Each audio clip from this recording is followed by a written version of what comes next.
Good morning friends. आज हम physics का क्लास 11 के फिजिक्स का सेकंड चैप्टर पढ़ेंगे जिसका नाम है वेक्टर एंड स्केलर्स। इस चैप्टर को हमने तीन पार्ट में डिवाइड किया है। फर्स्ट हाफ में हम वेक्टर्स एंड स्केलर्स के बारे में, उनके एडिशंस के बारे में पढ़ेंगे। सेकंड पार्ट में हम उनके प्रोडक्ट्स के बारे में जानेंगे कि हम वेक्टर्स को मल्टीप्लाई कैसे करते हैं। एंड थर्ड पार्ट में हम कुछ ऐसे न्यूमेरिकल्स टच करेंगे जो कि आपको एक फील देगा कि ये टॉपिक इतना इंपॉर्टेंट क्यों है कॉम्पिटिटिव एग्जामिनेशन के पॉइंट ऑफ व्यू से। तो हम before jumping into the actual subject हम फर्स्ट कुछ स्लाइड्स देखते हैं जिसमें हमें बेसिकली ये पता चलेगा कि ये एक्चुअली इतना इंपॉर्टेंट है क्यों, क्या जरूरत है वेक्टर्स एंड स्केलर्स पढ़ने की और क्या फायदा होगा हमें वेक्टर्स एंड स्केलर्स, क्योंकि एक्चुअली क्लास 11 का सिलेबस सही मायने में यहीं से स्टार्ट हुआ है। ठीक है, जहां से आपका ये जो पर्टिकुलर टॉपिक है ये कहीं ना कहीं किसी न किसी एग्जामिनेशन में आपको सपोर्ट करेगा, हेल्प करेगा। एट द सेम टाइम बाकी जो आप फिजिक्स का पोर्शन पढ़ेंगे, जैसे डायनेमिक्स तो पढ़ेंगे, फ्री बॉडी डायग्राम्स के बारे में पढ़ेंगे, या रोटेशनल मैकेनिक्स पढ़ेंगे, या और भी कुछ चीज, तो वहां पर आपको वेक्टर्स की बहुत ज्यादा जरूरत पड़ेगी। तो वेक्टर्स के बारे में, स्केलर्स के बारे में जानना थोड़ा हमारे लिए जरूरी है। तो लेट्स स्टार्ट। सो आप ये देख रहे हैं सामने, आपके सामने एक स्लाइड है। स्लाइड में आप देख रहे हैं कि एक पर्टिकुलर पॉइंट पे बहुत सारा फोर्सेस लग रहे हैं। किसी जगह 32 न्यूटन लग रहा है। फॉर एग्जांपल अगर हम इमेज नंबर 1 को देखें तो इसमें बहुत सारे 4 फोर्सेस लग रहे हैं। इमेज नंबर 2 में देखें तो इसमें भी हमारे 4 फोर्सेस लग रहे हैं। तो इस तरह के क्वेश्चंस आते हैं जहां पर आपसे पूछा जाता है what is the resultant force. ठीक है, क्लियर। सेकंड टॉपिक हम देखते हैं कि देखिए यहाँ पर एक बुक रखा हुआ है, यहाँ पर फोर्स के डायग्राम बने हुए हैं। इधर नॉर्मल लगा हुआ है, इधर ग्रेविटी लगा हुआ है, इधर एक स्केटर है जो कि नीचे आ रहा है, इस पे कुछ लगा हुआ है ग्रेविटी, इधर कुछ फ्रिक्शंस लग रहा है, इधर कुछ आया हुआ है, एक स्लेज को एक पुल किया जा रहा है, इसके ऊपर में ब्रिक्स रखे हुए हैं, फ्रिक्शंस हैं। यहाँ पर एक इंसान है जो कि रोप से हैंग कर रहा है, अपने आप को पुल कर रहा है ऊपर की तरफ। तो आपसे पूछा जाता है what will be the acceleration और velocity of a body at a particular instant. तो कैसे सॉल्व करेंगे इन सब चीजों को। ठीक है, और वेक्टर्स में से क्या, वेक्टर्स में कैसे हेल्पफुल होगा। ठीक है। तीसरा आप देखें कि डायरेक्ट क्वेश्चन अगर वेक्टर्स पे आए तो इस तरह का सवाल आता है कि एक वेक्टर है I-3j+5k bisects the angle between A and this, तो where A is the unit vector, then A का वैल्यू क्या होगा, यूनिट वेक्टर की वैल्यू क्या होगी। अब इस तरह के क्वेश्चन ऐसे आते हैं, आपको यही नहीं पता कि वेक्टर क्या है तो यूनिट वेक्टर को कैसे आप डिफाइन करेंगे। तो ये डायरेक्ट क्वेश्चन है वेक्टर्स। वो पिछले 2 स्लाइड्स जो हैं वो सपोर्टिंग क्वेश्चंस थे, लेकिन ये जो है डायरेक्ट क्वेश्चंस है। फॉर एग्जांपल ऑर्थोस को टफ करें तो जैसे कि ship is moving along the equator at the east with a velocity of 30 km/h. The southeastern winds blows at an angle of 60 degree to the equator with a velocity of 15 km/h. Find the wind velocity relative to the ship and the angle between the equator and the wind directions. अब ये हमें exactly इसमें 2 topics की involvement जरूर है जो कि हम पढ़ेंगे, लेकिन इसमें वेक्टर्स की भी रिक्वायरमेंट बहुत पड़ती है। जब तक आपको वेक्टर्स क्लियर नहीं होगा आप इस तरह के सवाल को आप सॉल्व नहीं कर सकते हैं। ठीक है, तो सॉल्व करने के लिए आपको वेक्टर्स का नॉलेज होना चाहिए। तो अब हमारे आपके दिमाग में एक क्लियर होता जा रहा है कि अगर हमें कुछ पता करना हो तो हमें वेक्टर्स की नॉलेज होनी चाहिए। ओके, तो अब हम थोड़ा सा वेक्टर्स को थोड़ा बहुत चालू करते हैं पढ़ना। ओके, तो हम वेक्टर्स चालू करते हैं। तो पहला हमारा जो क्वेरी है कि what is vectors and scalars. तो जैसे कि हमने अपने लास्ट टॉपिक में पढ़ा था, जिसके बाद जब हमने यूनिट एंड डायमेंशंस का मेंशन किया था, तो हमने पढ़ा था कि हम बेसिकली फिजिक्स में फिजिकल क्वांटिटीज के बारे में पढ़ते हैं। We study about physical quantity in physics and anything which can be measured is called physical quantity. Okay, अब आपसे कोई सवाल पूछे, मतलब this portion was very much clear to us in our last chapter only. आपसे कोई ये सवाल पूछे कि भाई अगर हमसे ये कोई पूछे कि व्हाट इज माय वेट, आप इसको फिलहाल आप इसमें इसके निटिग्रिटी में ना रहे, व्हाट इज माय वेट। तो आपका आंसर सिंपल होता है 50 किलो, 70 किलो, etc ऐसा आप बोलते हैं। I think this information sufficient to define my question, that कि आपसे मेरे से पूछा गया वेट क्या, तो हमने बोल दिया 50 किलो 70 किलो, तो डिफाइंड हो गया। अगर हमसे कोई ये पूछता है कि what is the speed of my bike, तो हम साफ साफ अपने स्पीडोमीटर में देख के बोलते हैं मान लीजिए 45 किलो kmph है।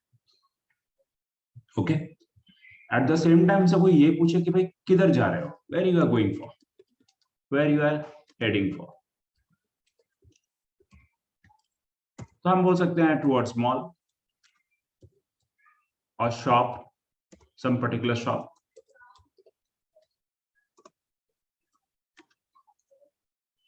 अब जब हम ये बातें बोलते हैं कि टुवर्ड्स शॉप, टुवर्ड्स, तो कोई ना कोई रेफरेंस पॉइंट होगा। मैं जहां पर मैं खड़ा था, जहां पर मेरे से ये सवाल पूछा जा रहा था, उसके रेलेवेंस में मेरे से पूछा जा रहा है कि किस डायरेक्शन में जा रहे हो। तो इसमें हमको दो दो तरह की बातें पता चल रही है। पहला कि सम physical quantity only needs magnitude for their definition,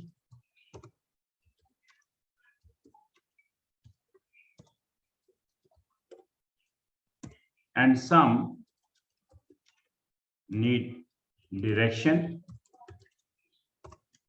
and magnitude for their definition. Okay, तो फिजिकल क्वांटिटी को हम दो पार्ट में डिवाइड कर सकते हैं। एक फिजिकल क्वांटिटी ऐसे हैं जिनको हम सिर्फ मैग्नीट्यूड से डिफाइन कर सकते हैं। फॉर एग्जांपल आपसे पूछा गया था व्हाट वाज योर वेट, तो आपने बोल दिया 40 kilo, 50 kilo, 70 kilo, that was defining that weight, physical quantity weight completely और mass completely. Okay, let's be very precise, mass completely. But अगर आपसे कोई ये पूछे कि what is the speed of your bike and where you are going, where you are heading for, तो आपको ना केवल बाइक की स्पीड बताते हैं बल्कि आपको ये भी बताते हैं कि उस पर्टिकुलर पॉइंट से आप किस डायरेक्शन में जा रहे हैं। ठीक है, तो इसी बेसिस पे हम फिजिकल क्वांटिटी का दो पोर्शन होता है, दो पार्ट होता है, दो तरीके हम डिफाइन कर सकते हैं। एक को हम कहते हैं वेक्टर एंड दूसरे को कहते हैं हम स्केलर्स। तो जब वेक्टर्स की बात आएगी तो वेक्टर क्वांटिटी, वेक्टर्स का मतलब हो गया physical quantity having magnitude plus direction, and scalars का मतलब ओनली मैग्नीट्यूड। ओके, क्लियर, यहां तक कोई डाउट नहीं है। अब हमसे कोई भी सवाल पूछ सकता है कि क्या किसी भी फिजिकल क्वांटिटी पे डायरेक्शन होने से ही वो वेक्टर हो जाता है। फॉर एग्जांपल अगर मुझसे कोई ये पूछे कि भाई ये वक्त जो है, वक्त का भी हम देखते हैं कि तीन तरह का, टाइम का भी हम देखते हैं, लाइक फॉर एग्जांपल कि time is moving from past to present, present to future, ऐसा मूव करता है, जिसका मतलब टाइम का भी एक डायरेक्शन है। तो टाइम को हम स्केलर कहेंगे या वेक्टर कहेंगे, तो ये भी ठीक है। फिर हमसे कोई ये पूछे क्या सारे के सारे वेक्टर क्वांटिटी के अंदर में मैग्नीट्यूड होना जरूरी है, या सारे के सारे वेक्टर क्वांटिटीज के अंदर में डायरेक्शन होना जरूरी है। ठीक है, सेकंड क्वेश्चन हमारे पास ये आता है कि does it require that every vector quantity should have a magnitude and direction. Okay, तो अभी तक का डेफिनेशन से तो आप यही बोलेंगे कि हाँ सर, अगर किसी भी वेक्टर, कोई वेक्टर क्वांटिटी है तो उस वेक्टर क्वांटिटी को डिफाइन करने के लिए मैग्नीट्यूड और उसका डायरेक्शन होना चाहिए। तो उस डेफिनेशन के बेसिस पे हम ये भी कह सकते हैं कि टाइम जो है उसको हम वेक्टर क्वांटिटी कहेंगे, क्योंकि ये भी मूव कर रहा है from the present to past to some reference point. और अगर हम इसकी भी कहें कि वेक्टर क्वांटिटी अगर होगा तो 100% मैग्नीट्यूड एंड डायरेक्शन होगा। तो आपको फिलहाल मैं उतना कंफ्यूज नहीं करूंगा, अभी हम ये चैप्टर्स को जब कंप्लीट कर लेंगे तो वापस इन क्वेश्चंस को रिविजिट करेंगे, जिससे बेसिकली आपको ये डाउट्स जो हैं वो बिल्कुल क्लियर हो जाएंगे। ठीक है, तो चलिए इसको हम ये करते हैं, आगे बढ़ते हैं। तो अब हम क्या करते हैं, अब हम जो नेक्स्ट ये करेंगे कि वेक्टर्स को रिप्रेजेंट कैसे करते हैं। How to represent vector.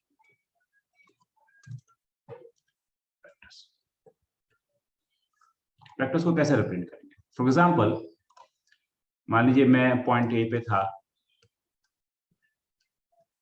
और मैं पॉइंट ए से पॉइंट बी की तरफ चला गया, तो ये मेरा जो है पाथ लेंथ है, जो पाथ मैंने एक्चुअली कवर किया है। मान लीजिए ये पाथ जो है 5 किलोमीटर है। ओके, और ये क्या है? ये है shortest distance between A and B. Okay, ये शॉर्टेस्ट है। तो फिजिक्स में मैंने 9th में पढ़ा था, डिस्प्लेसमेंट नाम का एक टर्म पढ़ा था। डिस्प्लेसमेंट को क्या कहते थे? Displacement is nothing but the shortest distance between 2 points. ठीक है, तो ये डिस्प्लेसमेंट है। तो अभी आप, अगर आपको नहीं भी पता है डिस्प्लेसमेंट के बारे में, तो थोड़ा देर के लिए आप इसको ये समझ लें कि शॉर्टेज डिस्टेंस है। हम जब काइनेमेटिक्स चालू करेंगे तो फिर हम डिस्प्लेसमेंट, डिस्टेंस वापस सबको रिविजिट करेंगे 11th क्लास के पर्सपेक्टिव से। तो स्टे ट्यून्ड फॉर दैट, लेकिन वो बात की बात है। अभी फिलहाल हम जस्ट खाली ये एज्यूम कर रहे हैं कि आपको थोड़ा बहुत नॉलेज है, तो उसको हम खाली ये कर रहे हैं, उसी पर हम बिल्डअप कर रहे हैं। तो ए टू बी में गया, तो ये डिस्टेंस ऑब्वियसली ये 5 किलोमीटर से छोटा दिख रहा है। मान लीजिए ये 2 किलोमीटर है, तो हमने ये शॉर्टकट लिया। शॉर्टकट से हम बी पॉइंट पे इजीली पहुंच गए और 2 किलोमीटर की डिस्टेंस में ट्रैवल करना पड़ा। जो हमारा 5 किलोमीटर का ट्रैवलिंग था वो 2 किलोमीटर में कन्वर्ट हो गया। तो इसका मतलब इसमें आप क्या देख रहे हैं कि इसका एक मैग्नीट्यूड है, एंड मैग्नीट्यूड कितना है इसका? 2 किलोमीटर है। ओके, ये इसका मैग्नीट्यूड है। और डायरेक्शन क्या है इसका? डायरेक्शन है ए टू बी। इसका डायरेक्शन जो है ए टू बी है। तो इस ए बी को हम कैसे डिफाइन करेंगे? तो ये A B is nothing according to the definition we just read कि any physical quantity having a direction and magnitude will be termed as vector. तो ए बी जो है मेरा एक वेक्टर क्वांटिटी है। What is A B? A से B जो है vector quantity. A B is a vector quantity.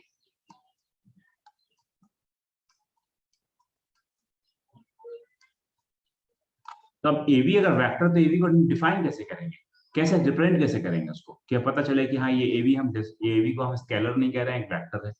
तो नॉर्मली क्या होता है कि हम जब किसी फिजिकल क्वांटिटी के ऊपर में कोई भी एक ऐसा, इसके ऊपर में अगर हम एक एरो डाल देते हैं, तो ये जो क्वांटिटी है now become vectors.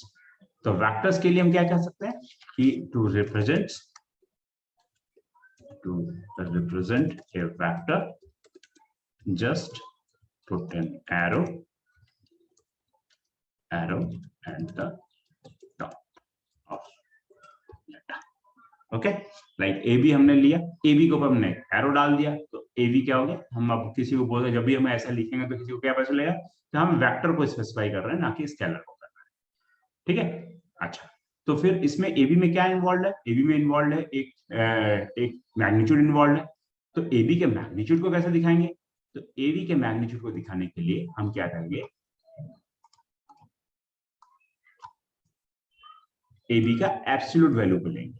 Absolute value को हम कैसे देते हैं, दिखाते हैं? मॉड से। तो ये जो है, this is nothing but the absolute value of, this is nothing but absolute value of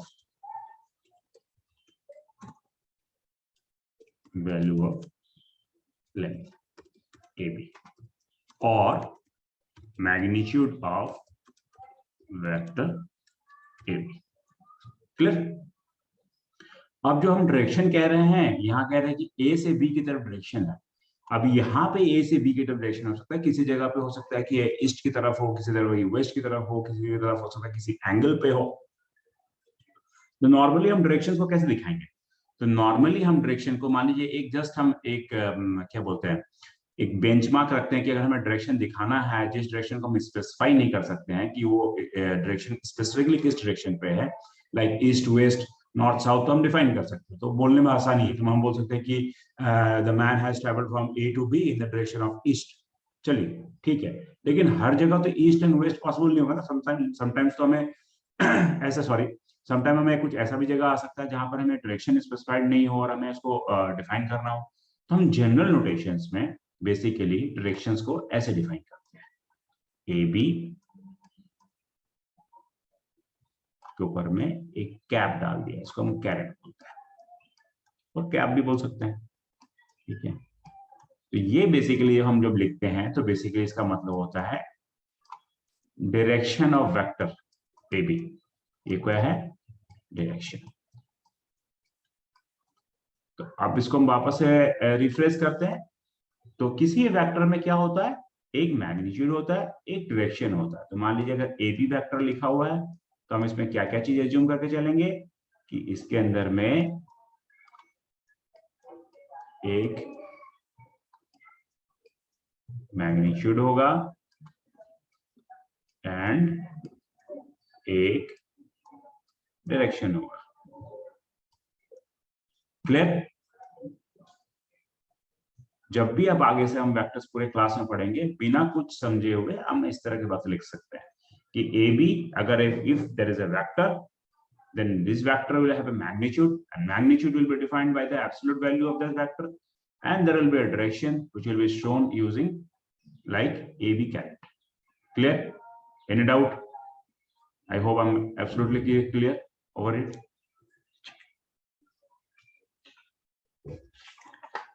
Now let us move ahead.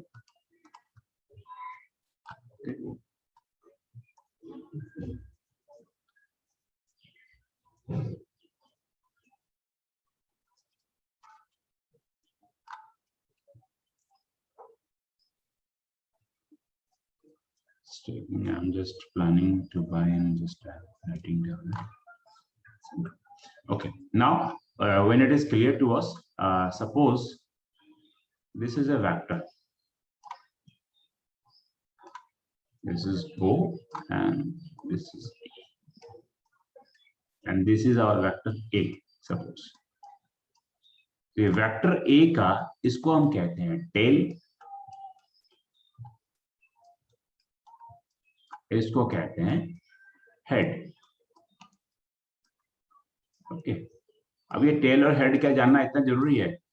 जरूरी है इन द सेंस कि बाद में हम जब कुछ वेक्टर्स एडिशंस के बारे में पढ़ेंगे तो ये बहुत काम आएगा। तो अभी बस याद रख लें, ठीक है, समझने के लिए टेल एंड हेड। अब एक चीज देखें कि सपोज एक वेक्टर है ऐसा, ओ और ये है ए, ये वेक्टर है ए। अब इस वेक्टर को हम इस डायरेक्शन में या इस डायरेक्शन में मूव करें तो क्या हो जाएगा, ओ कहाँ आ गया, ओ मान लीजिए ओ ऐसे ऐसे मूव करते करते मान लीजिए ओ डैश पे पहुंच गया, और ए ऐसे मूव करते करते ए डैश पे पहुंच गया। तो ओ और ए डैश को हम मैच कर दें,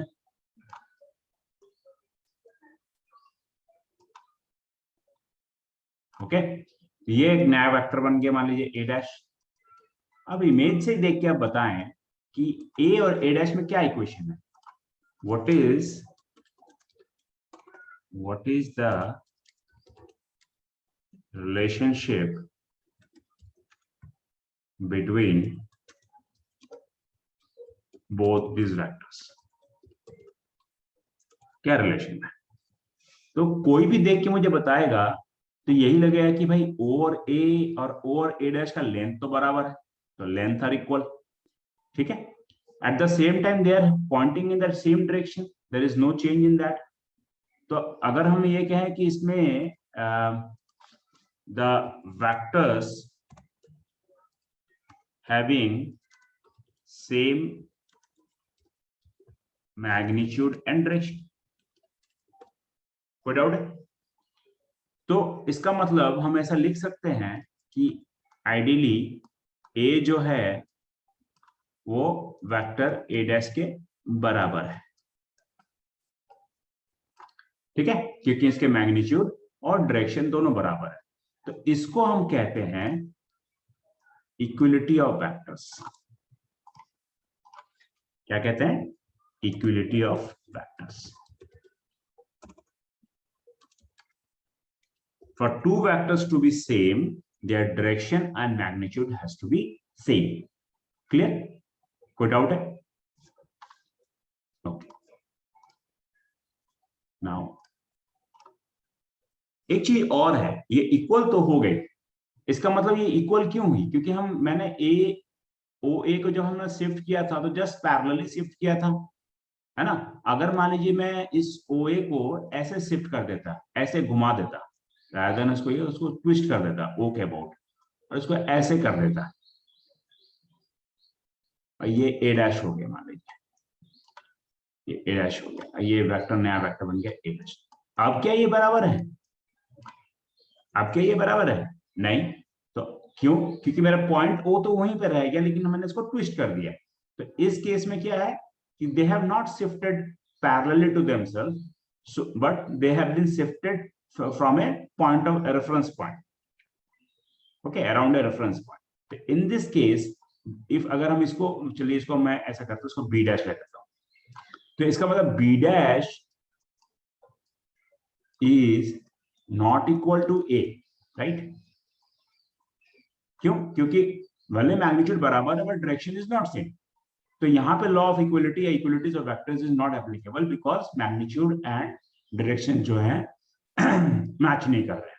ठीक है, मैग्नीट्यूड तो भले अभी भी बराबर है बी डैश का, लेकिन उसका डायरेक्शन जो है बराबर। तो जब हम वेक्टर्स को अभी हमारा ये है कि जब हम किसी वेक्टर्स को when we move a vector parallel to itself, then vectors remain same. इस तरह के वेक्टर्स को हम बोलते हैं फ्री वेक्टर्स। ओके, कोई डाउट? तो free vectors are those vectors when the vectors are moved just parallel to themselves, or okay, their self. In that case, their magnitude and direction remain same. Their action remains same. So we are calling them as a free vectors. Clear? But when we have just rotated this vector around this point O, it is no longer a free vector. It's a totally a different vector, right? The vectors got changed. तो इसको एक दूसरे example से समझने की कोशिश करते हैं, थोड़ा सा इजी पड़ेगा। ओके, फ्री वेक्टर्स क्लियर हो गया हमारा। फ्री वेक्टर्स में हम जब वेक्टर्स को पैरेलली मूव कर दिया। अब हम देखते हैं दूसरे तरह का वेक्टर्स। मान लीजिए ये एक बॉल रखा हुआ है, इस बॉल पे मैं यहाँ पे फोर्स लगा रहा हूं, क्यू से फोर्स लगी, बॉल है, यहाँ पे एक फोर्स लग रहा। तो ये फोर्स जो इस जगह पे लग रहा है, इसकी जो वैल्यूएशन है, और इसी फोर्स को अगर मैं पैरेलली शिफ्ट करके यहां लगाऊं, तो क्या इसका दोनों का एक्शन सेम होगा? ये मान लीजिए यहाँ पर है, यहाँ पे क्या मैंने इसको भी 2 न्यूटन लगाया, यहाँ भी 2 न्यूटन लगाया, लेकिन क्या इनका एक्शन बराबर होगा? तो कोई भी देख के कह सकता है कि नहीं, इसका एक्शन बराबर नहीं होगा। यहाँ होगा तो उसका बॉल तेजी से जाए, यहाँ हो तो बॉल थोड़ा स्लो हो जाएगा, या वो ये करेगा, रोटेट करेगा, स्लिप करेगा, कुछ भी करेगा, वो हम बाद में डिस्कस करेंगे इसके इफेक्ट के बारे में। लेकिन इतना क्लियर है कि पॉइंट ऑफ एप्लीकेशन पे बहुत डिपेंड कर रहा है कि हम पॉइंट ऑफ एप्लीकेशन मेरा कहाँ है फोर्स का। ठीक है, तो इस तरह के वेक्टर्स, ये दोनों वेक्टर्स हैं, इनकी मैग्नीट्यूड बराबर है, लेकिन line of action different different. Like इसी तरह से जैसे ये एक वेक्टर और ये वेक्टर दोनों बराबर magnitude wise, but line of action is different. तो इस तरह के वेक्टर्स को हम बोलते हैं लोकलाइज्ड वेक्टर्स, कि when vectors are dependent on their line of action, they are called localized vectors. हम इसको ज्यादा डेल्व नहीं करेंगे, ऐसे है तो बहुत अपने आप में बहुत इन डेप्थ टॉपिक, बट अभी जस्ट अंडरस्टैंडिंग के लिए हम यहाँ रखते हैं, क्योंकि जैसे जैसे चीजें खुलती जाएंगी उसको हम फिर अगर हम उसको वहीं पे डिफाइन ना करें तो फिर वो एक कॉन्सेप्ट को क्लियर नहीं करती है। तो फिलहाल हम बहुत ही लाइटर एग्जांपल्स हम प्रेजेंट करने की कोशिश कर रहे हैं, जिससे कि आपका सिर्फ कॉन्सेप्ट क्लियर हो, और उसके बाद आप देखेंगे जब हम न्यूमेरिकल क्वेश्चंस में आएंगे तो देखेंगे कि इसी का इस्तेमाल करते हुए हम कितनी इजीली न्यूमेरिकल्स को सॉल्व करते हैं। और यही यही कॉन्सेप्ट, यही अप्रोच आपको जो है अपने कॉम्पिटिटिव की रखना है, आपको अपना कॉन्सेप्ट पे बहुत ज्यादा ध्यान देना है, ठीक है। ओके, सो आई थिंक यहाँ तक हम क्लियर है। Now coming to so we have cleared the equality of vectors. When the vectors are equal तो क्या होगा, चलिए एक और एग्जांपल लेते हैं। एक वेक्टर है a, ये O to A है और ये इसका वेक्टर है a। अगर हम इस वेक्टर को जस्ट इसके अराउंड, ये ओरिजिन के अराउंड इधर घुमा देते हैं, एकदम उसके अपोजिट, a जो है a डैश की तरफ आ जाएगा। इस वेक्टर को लिया और हमने रोटेट कर दिया इस तरह से ओरिजिन के अराउंड।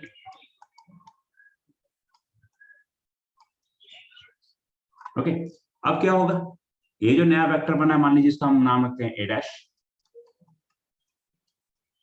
तो a और a डैश में क्या इक्वेशन होगा, a डैश में एंड a कैसे रिलेटेड है, how they are related, how they are related.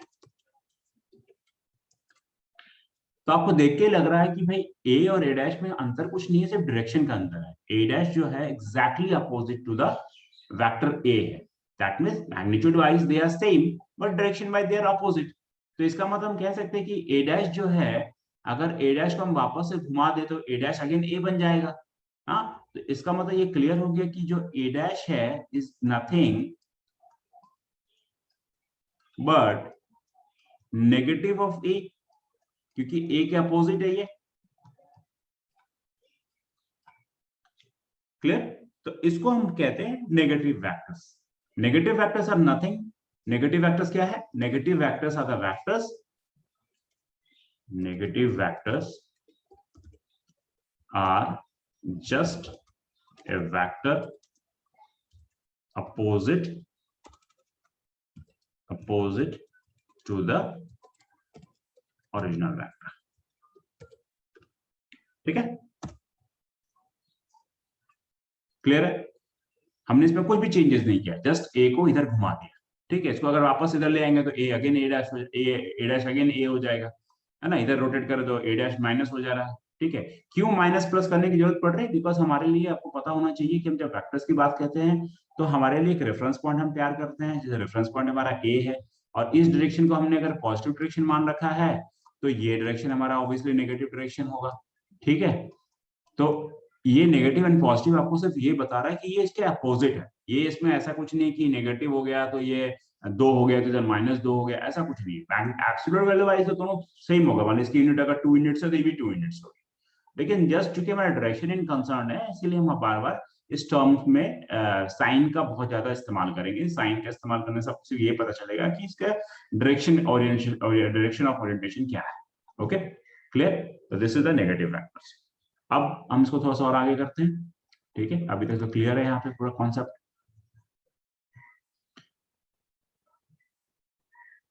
Okay, सो अब आते हैं हम नेक्स्ट टॉपिक पे, वो है हमारा एक चीज और थोड़ा सा करते हैं। चलिए, ये वेक्टर है O। ओके, मान लीजिए 2 यूनिट्स का था। ओके, चलिए मैग्नीट्यूड वाइज समझाने में थोड़ा सा होगा। ये 2 यूनिट था, ये वेक्टर A डैश है, A है। अभी हमने क्या किया, इसका हेड पकड़ा, यहां से ये हेड है ना, इसको पकड़ा और इसको और 2 यूनिट और खींच दिया आगे। ठीक है, तो ये जो पॉइंट है, ये पॉइंट अब यहाँ पहुंच गया, हेड जो है मेरा यहाँ पहुंच गया और 2 यूनिट्स वापस से खींच लिया। अब वापस से देखिए, इस O से ये जो एक नया ही वेक्टर बन गया, क्योंकि इसका लेंथ तो बढ़ ही चुका है। इसको मान लीजिए हमने A डैश लिख दिया। तो A डैश का मैग्नीट्यूड अगर मुझे कोई भी देख के भी अगर बोलेगा तो क्या होगा, A डैश का जो मैग्नीट्यूड है वो ट्वाइस ऑफ वेक्टर A है, इसमें कोई डाउट नहीं है। डायरेक्शन सेम है, right, direction is same, direction same. तो इसका मतलब कि ए डैश जो है, अगर हम इसको वेक्टर टर्म में लिखे, ए डैश जो है वो टू टाइम्स ऑफ वेक्टर ए है, राइट। तो इसका मतलब टू क्या है, टू तो मेरा एक स्केलर क्वांटिटी है, टू क्या है, एक स्केलर क्वांटिटी है। तो अगर इसको हम वापस से ये करें, तो अगर ऐसे रिप्रेजेंट करते हैं ए डैश इक्वल टू, अगर एक नंबर लेते हैं एन, एन को अगर ए से मल्टीप्लाई करते हैं, तो ये क्या हो रहा है basically, basically we are multiplying a vector with scalar, ठीक है। तो जब वेक्टर्स विथ स्केलर अगर हम मल्टीप्लाई कर रहे हैं तो क्या हो रहा है, इससे क्या पता चल रहा है, वेयर एन इज, अभी एन क्या है मेरा, एन पॉजिटिव है, राइट। हमने two is a positive unit, तो टू एन पॉजिटिव है। तो इससे क्या पता चल रहा है कि वेक्टर ए का मैग्नीट्यूड वेक्टर ए से, ए डैश का मैग्नीट्यूड वेक्टर ए से एन टाइम्स बड़ा होगा, लेकिन ये दोनों पैरेलल होंगे, पैरेलल टू वेक्टर ए है, क्लियर। अगर एन नेगेटिव हुआ तो क्या हुआ, मान लीजिए, तो जब नेगेटिव हुआ तो मान लीजिए -2 हो गया, तो -2 हो गया तो क्या हो गया, ए डैश इक्वल टू, अगर मान लीजिए हम ऐसे लिखते हैं -2 ऑफ ए। तो अभी हमने बताया था नेगेटिव वेक्टर का मतलब क्या होता है, नेगेटिव वेक्टर मतलब होता है just opposite to the vectors. तो अगर एन नेगेटिव हो गया तो हम क्या कह सकते हैं, अगेन इसमें ऐसे कह सकते हैं कि मैग्नीट्यूड तो एन टाइम्स ही रहेगा, magnitude is an times only, लेकिन सिर्फ डायरेक्शन जो है एक दूसरे के एंटी पैरेलल हो जाएगा,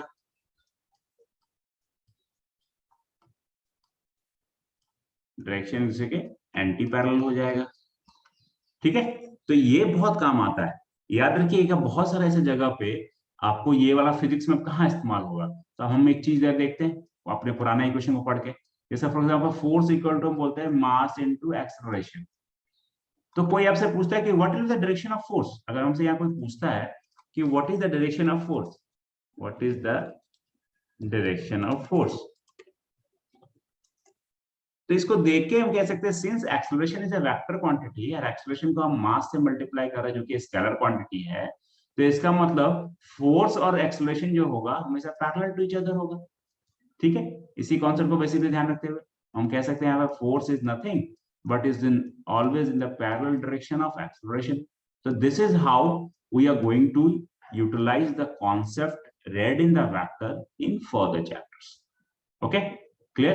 So when we are multiplying a vector to scalar, then depending on how it is multiplied, positive, negative, we can say whether the vector is parallel or anti-parallel to the original vector.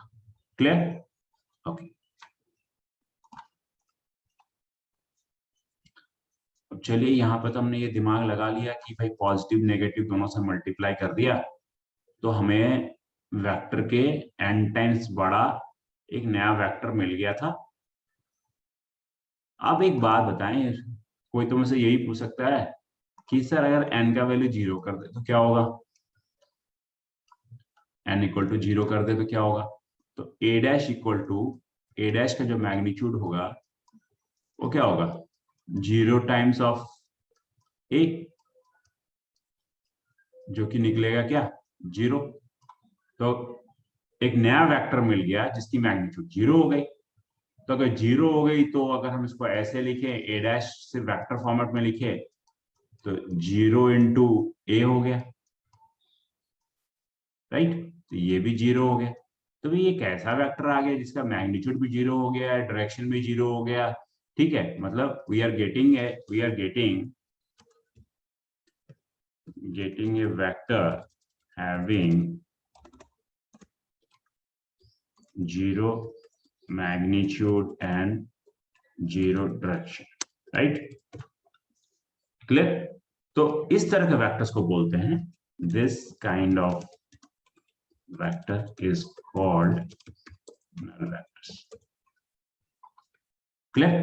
और zero vectors, अब इसको थोड़ा सा तो समझने की कोशिश करते हैं फिजिकली इसका कहाँ इस्तेमाल है, कैसे इस्तेमाल है। ओके, थोड़ा देखते हैं। चलिए सोचिए, this is a cart. Cart ऐसे ग्राउंड पे, यहाँ पे क्लिप है, यहाँ पे क्लिप है। अब ये दो इंसान जो है,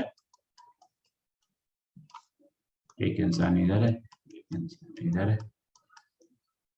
अब इन दोनों ने इसको रस्सी लगा दी है, एक इधर पुल कर रहे हैं और एक इधर पुल कर रहे हैं। इन दोनों की फोर्स जो है एफ है। इन दोनों की फोर्स जो है मान लीजिए 2 न्यूटन की फोर्स है। इन लोगों ने, इस भाई साहब ने 2 न्यूटन लगाया, इसने भी 2 न्यूटन लगाया। तो ये कार्ट का रेफरेंस पॉइंट के अराउंड में हमें दो वेक्टर्स लग रहे हैं, एक इधर जा रहे की कोशिश कर रहा है, एक इधर जाने की कोशिश कर रहा है। दोनों का मैग्नीट्यूड कितना है? सेम है। तो रिजल्टेंट जो ये कार्ट का मूवमेंट है वो किस तरफ होगा? तो आप कहेंगे cart will not move in any direction, cart will remain stationery. Okay, why? Net force 0। तो नेट फोर्स, जब हम बोले नेट फोर्स 0 और हम जानते हैं force is a vector quantity, मतलब फोर्स का magnitude, force magnitude is also 0, and since it is not moving in any direction, तो फोर्स का डायरेक्शन भी 0, direction is also 0। Clear? So this is an example, this is an example जहां पर हम ये कह रहे हैं कि इस तरह के वेक्टर्स को हम क्या कह रहे हैं? इस तरह के वेक्टर्स को हम कह रहे हैं जीरो वेक्टर्स। जीरो वेक्टर्स का बहुत इस्तेमाल है। जीरो वेक्टर्स ऐसे हमको समझने के लिए, फिजिकली समझने के लिए तो बहुत आसान पड़ता है, लेकिन ऐसा लगता है कि भाई ऐसा क्या वेक्टर पढ़ लिया जो कि वेक्टर ही जीरो है। लेकिन इससे आपको क्लियर हो रहा होगा कि चूंकि दो सिमिलर अमाउंट का फोर्स हम एक पॉइंट ऑफ में लगा रहे हैं, एक इधर एफ लग रहा है, एक इधर एफ लग रहा है, तो ऑब्वियसली ये पॉइंट मेरा कहीं नहीं मूव कर सकता है।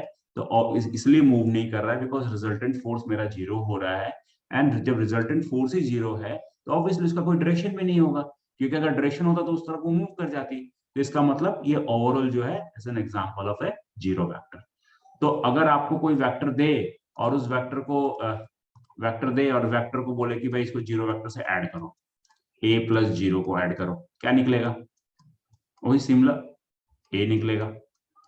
कोई बोलेगा कि a को 0 से मल्टीप्लाई करो, क्या मिलेगा? 0 मिलेगा। कोई कहेगा कि a को 0 से माइनस करो, क्या मिलेगा? 0 a मिलेगा, सॉरी a मिलेगा। तो इस तरह से लॉ ऑफ एडिशंस जो आपके हैं जीरो वेक्टर के साथ में ऐसा फंक्शन कर रहे हैं।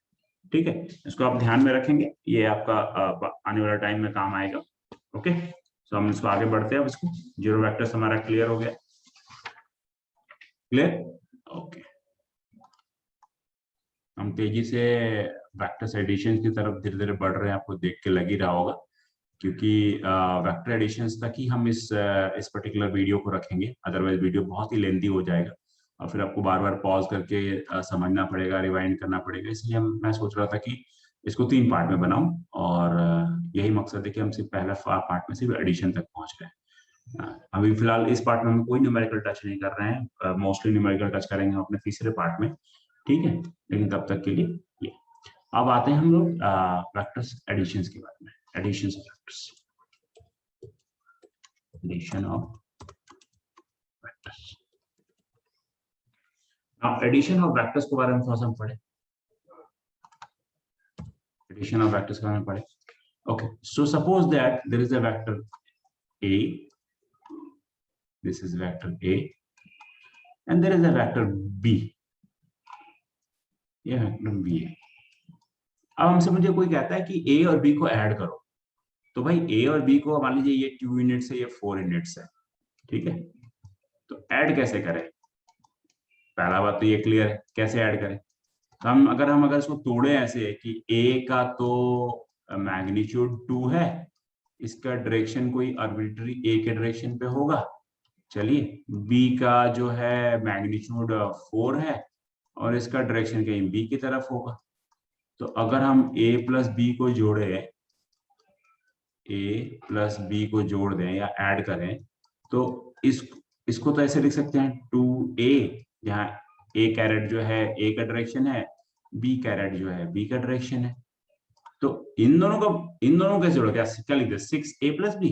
नहीं, ऐसा लिख ही नहीं सकते, बिकॉज इसके साथ में हमको इस डायरेक्शन को भी जस्टिफाई करना पड़ेगा कि इन दोनों का एक रिजल्टेंट क्या कॉमन डायरेक्शन होगा।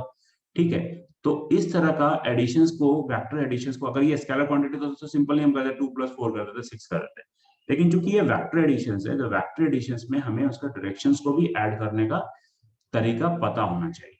ठीक है, तो अब हम इसी चीज को डील करेंगे कि एडिशंस ऑफ फैक्टर्स कैसे करें। तो एडिशन ऑफ वेक्टर्स करने के लिए हमारे पास में दो रूल है, एक है triangle method of vector addition, दूसरा है पैरेललोग्राम ऑफ वेक्टर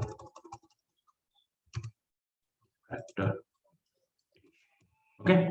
तो बारी बारी से इसको हम दोनों को देखते हैं, ट्रायंगल मेथड क्या है, पैरेललोग्राम मेथड क्या है। Okay. It's quite lengthy, this chapter, and at the same time very interesting as well. So give your best, and wherever you feel that there is something that I could explain it more, please drop in our comment box. I'll get back to you. So, triangle law of vector addition. तो इसको हम लोग क्या बोलते हैं, head to tail method. Okay, head to tail method समझते हैं थोड़ा सा। हेड टू टेल मेथड क्या हो गया भाई, अब ये मेरा वेक्टर है ए,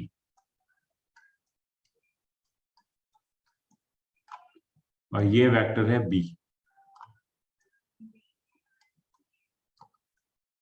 ओके, ये इसका हेड है, सॉरी टेल है, ये इसका हेड है, ये इसका टेल है, ये इसका हेड है। अब हमने क्या पढ़ा है कि अगर किसी वेक्टर को हम उसके पैरेलली मूव करते हैं तो वेक्टर चेंज नहीं होता, राइट।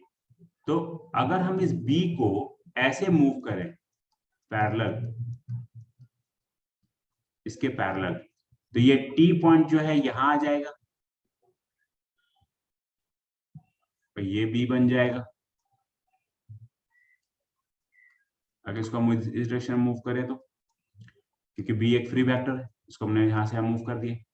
ठीक है, तो ये जो दोनों के बीच का पहले का जो एंगल था, मान लीजिए ये कुछ एंगल बन रहा होगा, ऐसे ऐसे बढ़ा लेते थोड़ा सा, ये जो एंगल बन रहा था ये एंगल तो बराबर ही हो, बिकॉज हमने इसको पैरेलली मूव किया था। अगर ये एंगल अल्फा है तो ये भी एंगल अल्फा होगा। ठीक है, तो इस केस में क्या है कि हमने इसको यहां से यहां मूव किया, फिर हमने इसको यहां से यहां मूव किया, तो ये मेरा जो हो गया, ये हो गया resultant. This is vector resultant R. तो आर इज नथिंग बट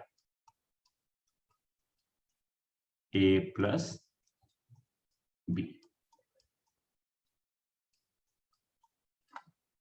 लेकिन आप बोलेंगे सर ये तो ठीक है, a प्लस बी हो गया, तो क्या है, जोड़ के क्या करेंगे, ये मान लीजिए 2 यूनिट्स है, ये 3 यूनिट्स है, क्या 6 यूनिट 5 यूनिट्स लिख दें?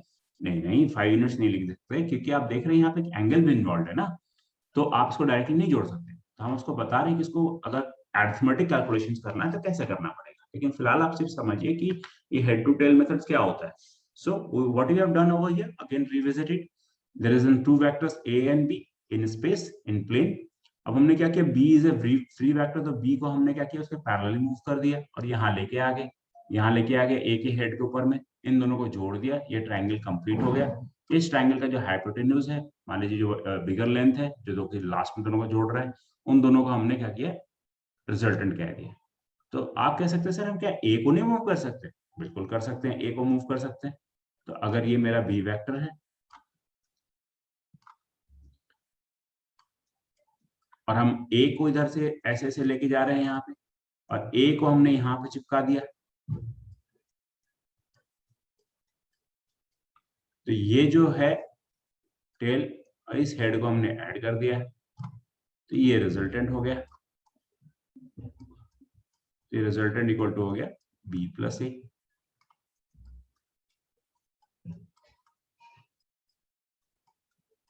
क्लियर?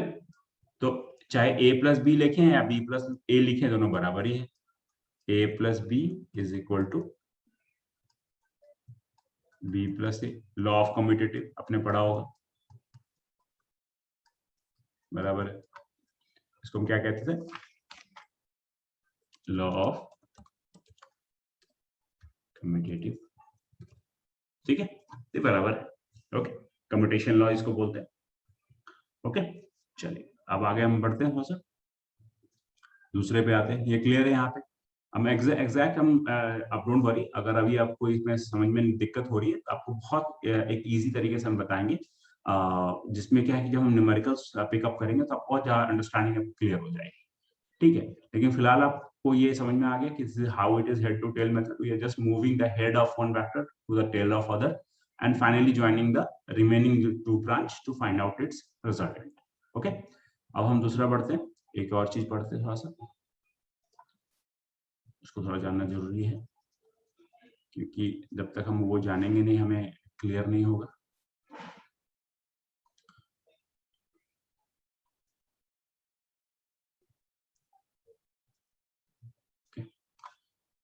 चलिए अभी एक काम करते हैं, हम ना एक थोड़ा सा ग्राफ ड्रॉ करते हैं थोड़ा समझने के लिए, उसके बाद हम एक दूसरे टॉपिक पे आएंगे, पैरेललोग्राम उसके बाद में आएंगे।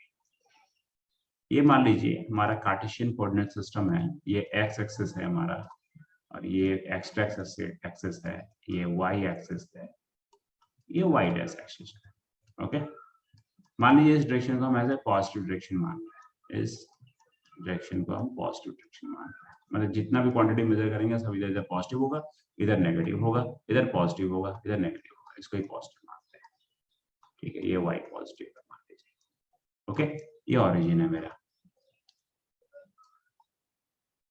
ओके, मान लीजिए हमने यहाँ पे एक बॉल, यहाँ से एक बॉल फेंका, और ये बॉल जो है ऐसे घूमते घूमते घूमते घूमते घूमते घूमते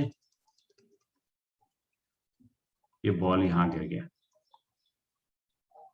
तो इस पूरे बॉल के प्रोसेस में क्या चीज है जो कि चेंज हो रही है, तो आप बोलेंगे सर हाइट चेंज हो रही है, डिस्टेंस चेंज हो रहा है, टाइम चेंज हो रहा है, तो क्या क्या फैक्टर यहाँ वेरी कर रहा है। चलिए सपोज हम इन दोनों का नाम वापस लिख देते हैं कि मेरा बॉल जो है P2Q आया, तो during the travelling of ball from P to Q, factors changed are as follows. First, x coordinate of ball. Second, y coordinate of ball, जिसको हम height कह रहे हैं, coordinate of ball. And third, time of traveling. Okay, तीन चीजें change हो रही है। तो यहाँ पे मेरा टाइम था मान लीजिए 0, यहाँ से इवेंट चालू हुआ था, यहाँ 0 टाइम था, यहाँ पे कुछ टाइम हो गया होगा, t ग्रेटर देन 0 है, ये पूरा टाइम ऑफ इवेंट में। तो यहाँ पे अगर मान लीजिए ये डिस्टेंस अगर मेरे मान लीजिए 2 था, तो इसका मतलब इस कोऑर्डिनेट का वैल्यू क्या लिख सकते थे, -2 0। ओके, मान लीजिए ये जो हाइट है, ये मैक्सिमम हाइट जो है मान लीजिए 3, तो इस कोऑर्डिनेट की वैल्यू क्या लिख सकते थे हम, 0 3। ओके, मान लीजिए अगेन से ये 2 हो गया, तो इसका वैल्यू हम लिख सकते थे 2 0। ओके, अगर मान लीजिए कि बीच का कोई कोऑर्डिनेट लेते हैं, मान लीजिए यहाँ पे कोई कोऑर्डिनेट लेते हैं जिसकी वैल्यूएशन मान लीजिए कि x है y है, x की कुछ वैल्यू होगी, तो x की वैल्यू कहां तक होगी, ये x की वैल्यू होगी और ये y की वैल्यू होगी। ओके, मान लीजिए बीच का कोई पॉइंट है m, तो आपको क्या दिख रहा है कि x कोऑर्डिनेट में लगातार चेंज हो रहा है, y कोऑर्डिनेट चेंज हो रहा है, एंड तो आपको बीच में कोई पॉइंट एंड टाइम चेंज हो रहा है, ठीक है। तो इससे हमें क्या फायदा होगा, वेक्टर्स में फायदा क्या होगा, तो अगर हमसे कोई ऐसे ही पूछे, देख के पूछे कि भाई इसमें ये किस तरह का मोशन है, 1 डायमेंशनल मोशन है, 2 डायमेंशनल मोशन है, तो कोई भी ऐसे देख के बोल सकता है क्योंकि इसमें 2 एक्सिस इन्वॉल्व है, तो ये 2D मोशन है ना। व्हाट काइंड ऑफ मोशन, अगर मैं पूछूं what kind of motion this is, what kind of motion is this, तो कोई भी बोल सकता है it's 2D motion, 2D motion. Okay, clear. तो 2D मोशन क्लियर हो गया। लेकिन 2D मोशन में मेरा एक्स एंड वाई चेंज हो रहा है। अब इसको थोड़ा सा हमको सिंपल, इस पिक्चर को जो क्लटर्ड हो चुका है थोड़ा सिंपल करते हैं। एक बीच का रेफरेंस पॉइंट लेते हैं। ये मान लीजिए कि ये मेरा वाई एक्सिस था, ये एक्स एक्सिस था, ये मेरा बॉल इस पॉइंट पे पहुंचा हुआ था, ये ओरिजिन है, ये बॉल का पॉइंट है पी। इसको हम अगर O से P अगर ऐड करते ऐसे, तो इसका कोऑर्डिनेट हमने बोला क्या कि एक्स और वाई है। ओके, एक्स का मतलब यहां से यहां तक एक्स होगा, ये वाई होगा। तो ये जो है मान लीजिए इसको बोलते हैं आर। तो ओपी जो है, what is OP over here? OP vector, vector OP, अगर ओपी वेक्टर की बात करें, इसको ऐसे करते हैं, इसको ना वेक्टर का फॉर्मूला में लिख लेते हैं, इसमें एक दिक्कत है। ये जो ओपी एक वेक्टर है जिसके डायरेक्शन है, तो ओपी क्या है? ओपी को हम कह सकते हैं position of point P with respect to O. ठीक है, जिसको हम क्या रिप्रेजेंट कर रहे हैं, कैसे रिप्रेजेंट कर रहे हैं? आर से कर रहे हैं। ठीक है, इसको हम रिप्रेजेंट कर रहे हैं आर से। तो एक आर का एक मैग्नीट्यूड है जो कि इसका लेंथ होगा, डायरेक्टली हम जोड़ देंगे। ठीक है, और आर का एक डायरेक्शन है फ्रॉम ओ टू पी। ये एंगल अगर थीटा है तो एक राइट एंगल ट्राइंगल बन गया। अब राइट एंगल ट्राइंगल में अगर हम कहते हैं कि साइन थीटा इक्वल टू क्या होगा, तो आप कहेंगे sir it's a P by H. तो पी मान लीजिए वाई है, divide by modulus of R, उसका लेंथ। ओके, तो Y is nothing but R sine theta. अब देखिए आर साइन थीटा, थीटा का एंगल का आप रेफरेंस देख लीजिएगा कि कैसा ना हो कि किसी दिन आप बोले सर ये साइन थीटा कैसे हो गया, कॉस थीटा क्यों नहीं हुआ, है ना? अगर हम ये एंगल लेंगे तो कॉस होगा, ये एंगल लेंगे साइन होगा। तो जैसा राइट एंगल ट्राइंगल बनना उसके हिसाब से मैं बना रहा हूँ। कोई बोलेगा what is cos theta sir, तो कॉस थीटा इक्वल टू क्या होगा? तो cos थीटा इक्वल टू होगा b by H, that is x by modulus of r।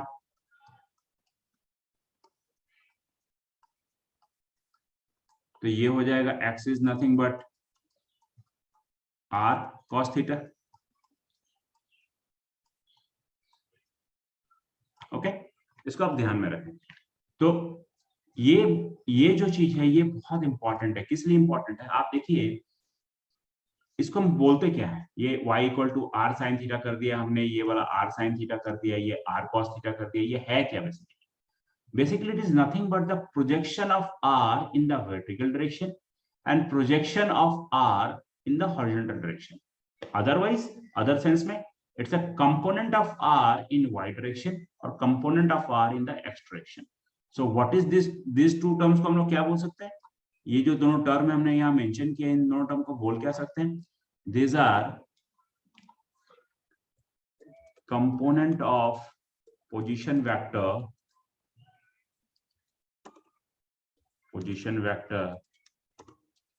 R in x and y direction.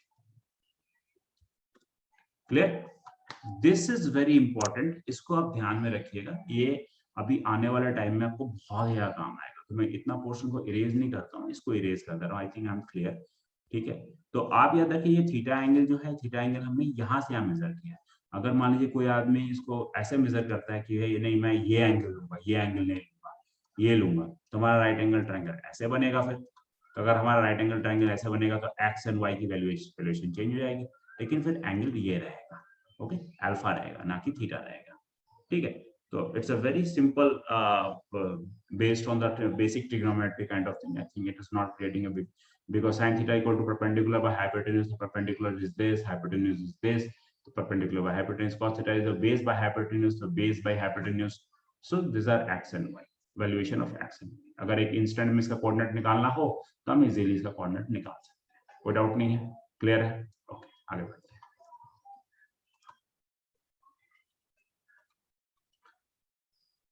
तो इससे बहुत इंपॉर्टेंट है कि एंगल्स के बारे में आपको नॉलेज होनी चाहिए कि एंगल्स, किस एंगल्स के रेफरेंस में हम कंपोनेंट्स निकाल रहे हैं। ठीक है, अब हम आते हैं वापस से टच करते हैं अपने दूसरे वाले को, लॉ ऑफ पैरेललोग्राम को। लॉ ऑफ, ऐसे कर देते हैं, लॉ ऑफ पैरेलल, ठीक है। This is the two parallel lines, okay. तो लॉ ऑफ पैरेललोग्राम को हम क्या कहते हैं? Tail to tail method, tail to tail method, okay. तो इसमें टेल टू टेल मेथड में क्या है देखते हैं। It's again simple. मान लीजिए एक वेक्टर है ए, एक वेक्टर है, ये इसका ओरिजिन है, मान लीजिए एक वेक्टर है बी, इन दोनों के टेल कंबाइंड है, ओके। ये इन दोनों का कुछ एंगल है, ओके। तो इन दोनों को ऐड करना है, कैसे ऐड होगा? तो टेल टू टेल मेथड हमने ऐड तो कर दिया। अब देखिए अगर हम इसको तब तक इसको ड्रॉ कैसे करेंगे? इस टेल को, इसको उठाया और हमने यहाँ पर मान लीजिए पैरेललोग्राम बनाना चालू कर दिया, इस ए को पैरेलली मूव किया, यहाँ से लेके आगे, ये भी ए डैश, ये भी ए ही होगा, वेक्टर ए होगा, इसको यहाँ लेके आ गए, ये पैरेललोग्राम बन गया मेरा बी, ठीक है। तो ये जो एंगल अल्फा है, तो ये भी एंगल अल्फा ही होगा, राइट। तो ये मेरा हो जाएगा रिजल्टेंट। देखिए ये ट्रायंगल ऑफ एडिशन का सुपर सेट है बेसिकली, तो ये आर हो जाएगा। तो R is nothing but A plus B, ठीक है। देखिए अब तो बहुत हो गया, R equal to A plus B ऐसे लिख लेंगे, इसको न्यूमेरिकली कैसे एक्सप्रेस करेंगे, तो वो हम देख लेते हैं। थोड़ा इमेज को बड़ा बनाते हैं समझने के लिए, ताकि ए बी सी डी सब समझ में आए कि कैसा बन रहा है। ओके, थोड़ा सा मैं बड़ा बनाता हूँ डायरेक्टली, उसी इमेज को रेफरेंस में रखेंगे, तो दिमाग में आप रखेंगे वही है हमारा इमेज, ओके। ये बी है, अल्फा, दोनों वेक्टर के बीच का एंगल है अल्फा, ओरिजिन ये ए डैश ए है,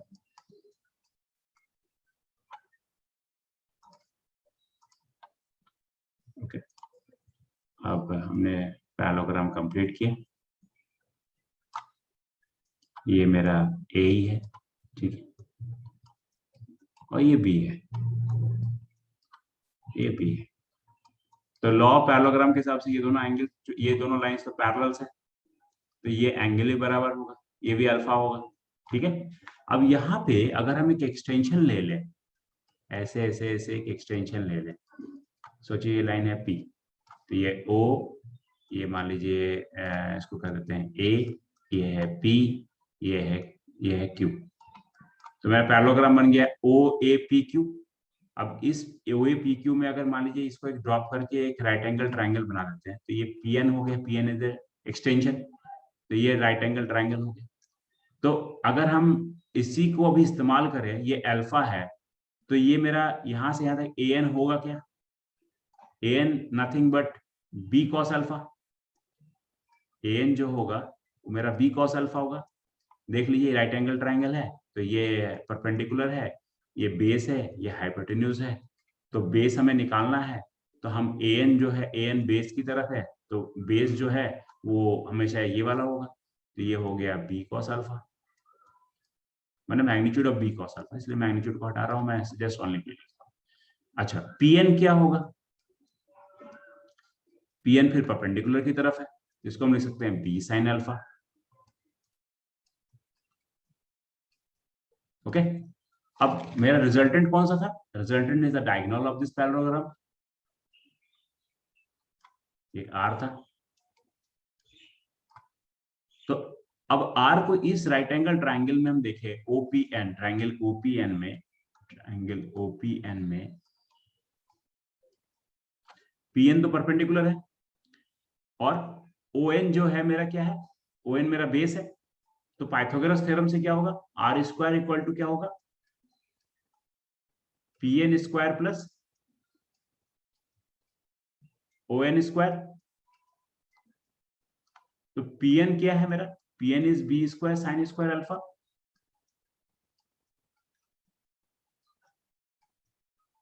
और ओ एन क्या है?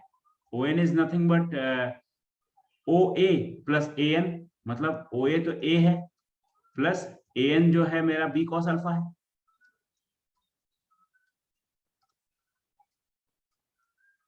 हम इन दोनों को अगर हम ऐड करें तो सिंपल हो जाएगा, B square sine square alpha plus A square plus B square cos square alpha plus 2ab cos alpha. Okay, सबको ऐड कर दें तो ये sine square alpha plus cos square alpha 1 हो जाएगा, है ना, क्योंकि दोनों b है, ये भी b है, ये भी b है, b को कॉमन निकाल लिया तो ये हो गया a square plus b square plus 2ab cos alpha. तो अगर हमें दो वेक्टर्स को जोड़ना है और दोनों के बीच का एंगल पता है तो हम उसका रिजल्टेंट इस फॉर्मूला से निकाल सकते हैं, इसका मैग्नीट्यूड। और इसका एंगल क्या होगा रिजल्टेंट का? तो रिजल्टेंट का एंगल तो ये है, तो tan थीटा निकाल लेते हैं। तो tan थीटा इक्वल टू क्या होगा? tan theta equal to perpendicular by base, तो दिस बाय दिस, तो दिस का मतलब हो गया b sin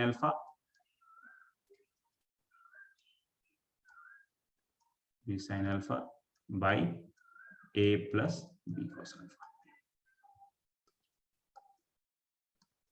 okay, clear? So this is the way that we should do the addition of vector. Okay, I hope I am absolutely clear over this. There is no, there should not be any doubt on this particular factor. ठीक है, so this is the way we should add vectors when we know the angle between two vectors. Clear? अब हम थोड़ा सा वापस से कुछ revisit करते हैं। हम almost of the end of the chapter से पहुंच चुके हैं, जहां पर हम थोड़ा बहुत जो पढ़ेंगे वो यूनिट वेक्टर्स के बारे में पढ़ेंगे एंड कार्टेशियन प्लेन सिस्टम जैसे अभी हमने पढ़ा था एक्स एंड वाई, उसी के हिसाब से। ओके, ये फॉर्मूला आप याद रखें, जब अगर आपको रिविजिट करना रिविजिट कर लें, ठीक है। बाकी आपने अपना हमारा पहला वीडियो देखा ही होगा यूनिट्स एंड डायमेंशन के ऊपर में, अगर नहीं देखा तो मैं उसका डिस्क्रिप्शन में लिंक उसका डाल दूंगा, आप उसको देखें। आपको थोड़ा फिजिक्स अगर आपने जस्ट अभी स्टार्ट किया है तो आपको हेल्प होगी। ओके, तो अब हम एक चीज देखते हैं वापस से। मान लीजिए ये मेरा, मैं ग्राउंड पे हूँ, ठीक है, दिस इज माय ग्राउंड। इस प्ले ग्राउंड में ये इसका तो लेंथ है, ये इसका ब्रेथ है, राइट।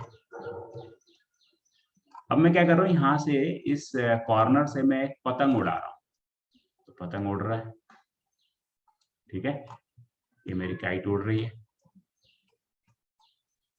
अभी जो काइट है ये किस डायरेक्शन में उड़ रही है? ये काइट जो है मेरी जेट डायरेक्शन में उड़ रही है, मतलब हाइट पे उड़ रही है। एक्स एंड वाई तो इधर था, ओके, इधर एक्स था, इधर वाई था, तो काइट तो मेरे ऐसी उड़ रही होगी, राइट, ऊपर की तरफ उड़ रही होगी।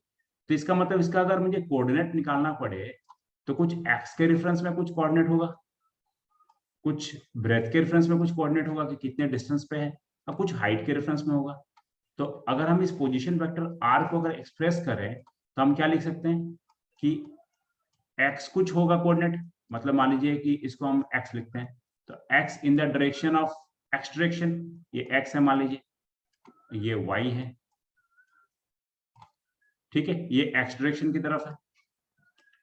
कुछ वाई की तरफ होगा तो इसको वाई डायरेक्शन की तरफ लिख दिया, कुछ जेड की तरफ होगा हाइट में, तो ये जेड का डायरेक्शन लिख दिया। तो बेसिकली कार्टेशियन कोऑर्डिनेट सिस्टम में इस एक्स इस वाई जो हम डायरेक्शन लिख रहे हैं, इसको हम लोग हमेशा एक्सप्रेस करते हैं आई जे एंड के में। तो इसको हम इसको लिखते हैं एक्स आई। जब भी हम आई लिखेंगे तो आपको पता चल जाएगा it is towards x direction. इसको लिख रहे हैं हम वाई जे, तो वाई की तरफ के डायरेक्शन को हम रिप्रेजेंट कर रहे हैं जे से। अब इसको लिख रहे हैं जेड के, तो पोजीशन की वैल्यू हो गई, पोजीशन का अगर हम वैल्यूएशन करेंगे तो हो जाएगा एक्स आई प्लस वाई जे प्लस जेड के। जब भी मैं ऐसा लिख रहा हूं उसका मतलब क्या है कि उसका कोऑर्डिनेट है, मैग्नीट्यूड जो है वो है X Y Z, and direction जो है वो है आई जे के, ये डायरेक्शन है। Okay, clear? इसी का इस्तेमाल हम फ्यूचर में करेंगे तो ये जो वेक्टर है बेसिकली, ये जो हम वेक्टर कह रहे हैं, ये आई जे के, ये क्या है, ये है क्या, बेसिकली कुछ तो होगा, अभी अचानक से तो किसी ने डाला नहीं होगा। दिस आई जे के फैक्टर्स को हम लोग बोलते हैं unit factors.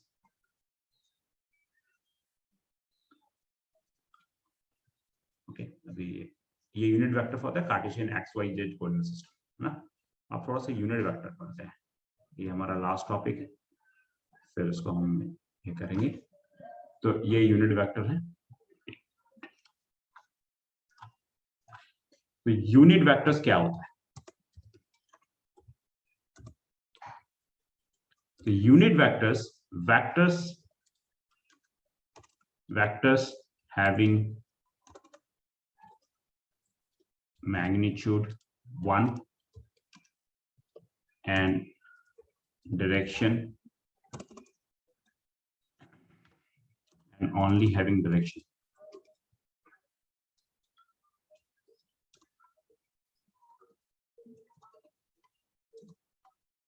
Vectors having magnitude 1 and having direction.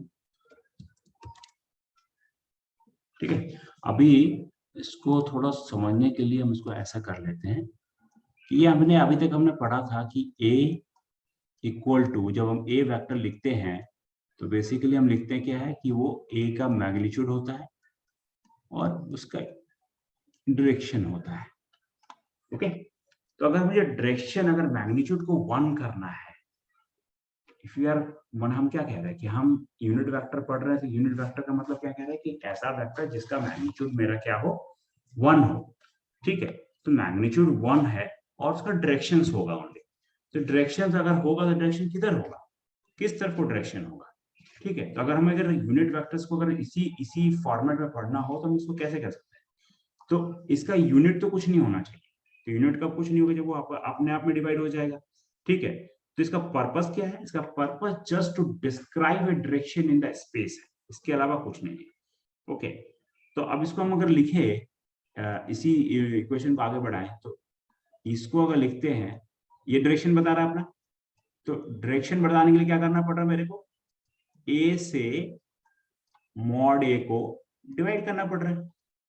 हम क्या कह रहे हैं कि यूनिट वेक्टर का ऐसा डायरेक्शन, ऐसा वेक्टर होता है जिसका मैग्नीट्यूड 1 होता है, जिसका पर्पस यही होता है, तो डिस्क्राइब डायरेक्शन। तो अभी इस पर्टिकुलर इक्वेशन में, मैंने फिर से इसको मैं लिख देता हूँ, आई थिंक यूनिट वेक्टर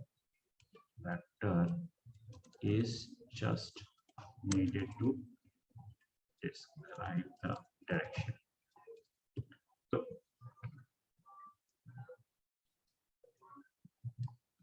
अब इस पर्टिकुलर इक्वेशन को हम देखें तो हम जानते हैं कि a इक्वल टू जो है वो a डैश एंड a उसका डायरेक्शन है ये वाला। तो डायरेक्शन डिफाइन करने के लिए क्या कर सकते हैं, a से a डैश को a के मॉड को डिवाइड कर सकते हैं।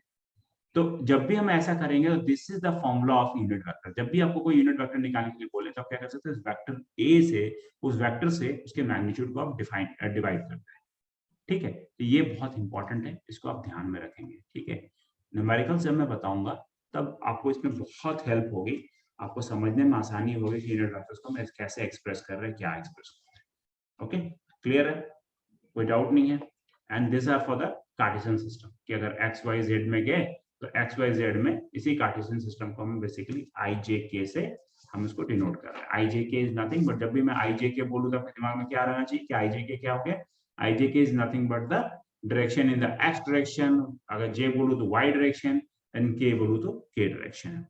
तो इसी के साथ हम आज अपना वेक्टर्स एंड स्केलर्स का पार्ट 1 खत्म करते हैं, जहां पर हमने बेसिकली 3 टॉपिक डिवाइड किया। पहला हमने ये जाना कि वेक्टर्स एंड स्केलर्स किसको कहते हैं, फिर वेक्टर्स एंड स्केलर्स को रिप्रेजेंट कैसे करते हैं, फिर वेक्टर्स एंड स्केलर्स के लिए हमने ये डिफाइन किया कि वेक्टर्स एंड स्केलर्स को फ्री वेक्टर्स क्या होता है, लोकलाइज्ड वेक्टर्स क्या होता है। फिर हमने ये पता किया कि वेक्टर को ऐड कैसे करते हैं। फिर हमने ये भी पढ़ा कि नल वेक्टर्स एंड जीरो वेक्टर्स कैसे बनते हैं। फिर हमने ये पता किया कि कार्टेशियन सिस्टम में एक्स वाई जी के लिए 2 डायमेंशनल प्लेन कैसे काम करता है, कंपोनेंट्स ऑफ वेक्टर्स क्या होते हैं। ठीक है, फिर हमने 2 लॉ ऑफ एडिशन पढ़े, triangle law of addition and parallelogram law of addition पढ़े। एंड लास्ट हमने ये पढ़ा यूनिट वेक्टर के बारे में, यूनिट वेक्टर क्या होता है। ठीक है, तो इसी के साथ हम ये वेक्टर्स एंड स्केलर्स का चैप्टर 1 खत्म करते हैं।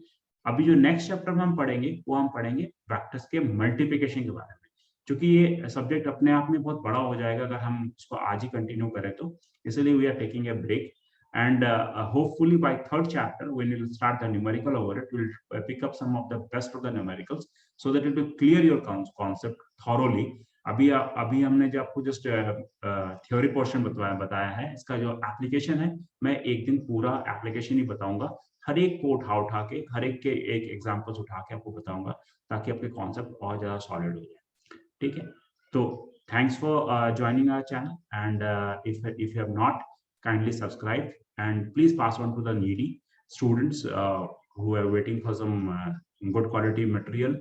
And we are endeavoring in the way that we can provide the best of the materials to our students. And moreover, at this time of pandemic, please stay safe and be at home and wear your mask and follow the guidelines, COVID guidelines. And thanks for your time. And bye bye. See you in the next lecture. Thank you.